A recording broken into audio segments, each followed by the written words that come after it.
As a transformation coach, I work with a lot of people who are making a big transition in their career, or who have recently made one or are wanting to make one. And often that can look like suddenly having a lot of free time or a lot of unstructured time, whether you decide to quit your corporate job to try freelancing or becoming an entrepreneur or starting your own business, or maybe you were laid off recently or something else changed in your life where you're going from a lot of structure, having a boss telling you what to do, essentially setting deadlines for you, to suddenly being your own boss and having a lot more open, unstructured time in your day. So this can be really challenging for a lot of people because for many of us, if this is happening, in your 30s, 40s, or, any time when you're not a, younger person like in college or whatever, it might have been a very long time since you've been in a situation like this. Maybe the last time you had an opportunity like this was college, where you were for the first time having this freedom to design your schedule, design how you approach the day. Right? So I want to give you 3 tips today for how to deal with this.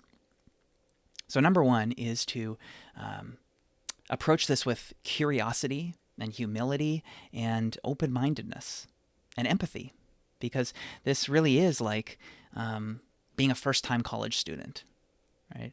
It's kind of an opportunity to try something new for kind of the first time, because you're a new person at this point in your life. Your mind works differently. You have different habits and needs.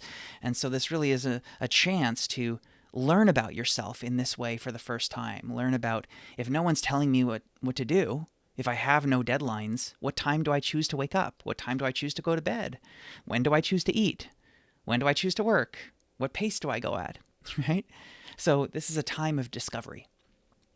And this can be a great opportunity to just track different variables, like when is my energy highest or lowest, right?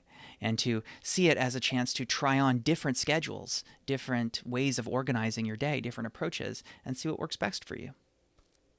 Tip number 2 is to balance structure with freedom.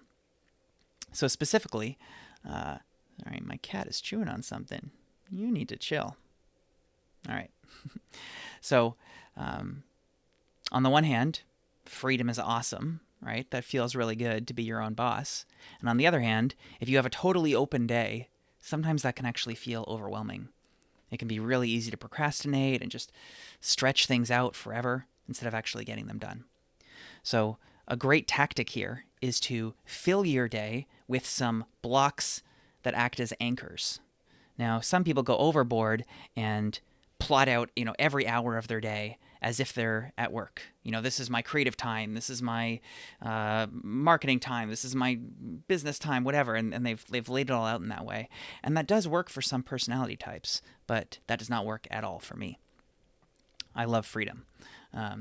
But too much freedom doesn't work for me. So I've settled on this middle ground of blocking off time and then having free chunks in between.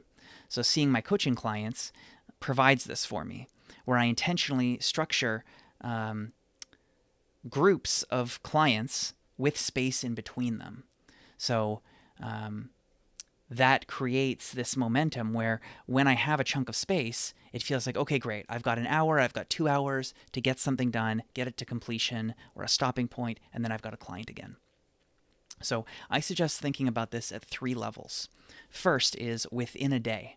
So just like I said, you might say, I have 3 chunks where I'm committing to something. Maybe it's, a midday yoga class. Maybe it's a lunch with a friend. Maybe it's a co-working space. Maybe it's seeing clients. Whatever it is, something that feels like a commitment, blocks throughout the day that act as anchors. Then secondly is looking at your week. Committing to regular events like, a certain class that you go to every Tuesday night and Thursday night. Right? So that provides that structure with then Wednesday night and Friday night are free. And then third, at the larger level, your months and your kind of year level. So for me, I might have every month I spend at least one weekend going to a deep dive workshop somewhere, or a festival, or a big concert, or some kind of multi-day thing.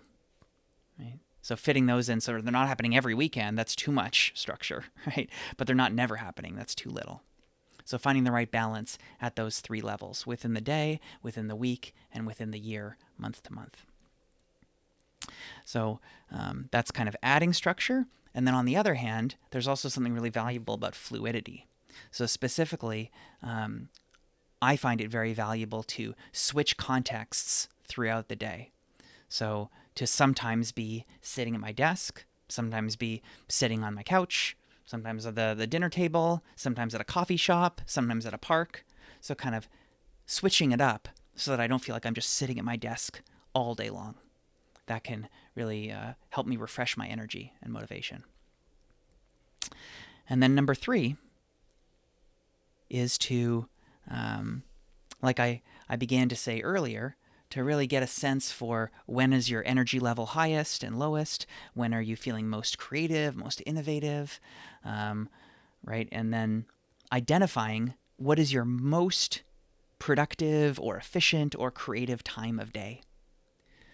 And for many of us, that might just be an hour, 2 hours, maybe 3 hours, probably not much more than that. It might be first thing in the morning, it might be late at night. So try to keep an eye on your level of whatever it is you're tracking, creativity, energy, motivation, throughout the day. You can log it in a spreadsheet if you want, or just kind of notice, when do I feel at my best? And again, my first tip, having kind of a beginner's mind here, that this is your opportunity to really learn about yourself. When am I at my best throughout the day at this point in my life? And once you've identified that, it's really important to block off that time as sacred. For me, it's the first 2 or 3 hours in the morning when I wake up. That is my sacred time, where I've found that it's really easy for me to decide I need to check my emails, I need to do some things for other people, oh, I'm going to do the dishes, right? But no, I cannot be allowing my precious golden hours there to be used for things that are not my number one priority. So now I really try hard in the morning to pick a creative or deeply purpose-aligned pursuit to spend those precious hours on, like writing. So I encourage you to really pick what is your number one creative project or life aspiration or purpose-aligned activity that you really want to be prioritizing the time when you're at your best. And then block that off. Put your phone on airplane mode, don't let anyone bother you, and use that time wisely. All right? So the tips again are, 1, have that kind of beginner's attitude. Wow, I'm learning about myself for the first time, and give yourself empathy, because it's going to take a while to experiment, try different things, and figure out what works best for you. Number 2 is balance the structure and the openness, and try to think about blocks or anchors at 3 levels: throughout the day, throughout the week, and throughout the year. And try context switching as well, or location, environment switching. That can be really motivating or energizing. And then number 3 is figure out your most productive, efficient, creative time of day, and block that off, set that aside for the thing that is truly most important to you. All right? I hope that's helpful, and I'd love to hear how it goes in the comments and any questions that you have. I've spent a lot of time working on this stuff in myself after I quit my corporate job. It's been a lot of experimentation, and it's really paid off, because now I've been able to design a day that really works well for me. So I hope you can do the same.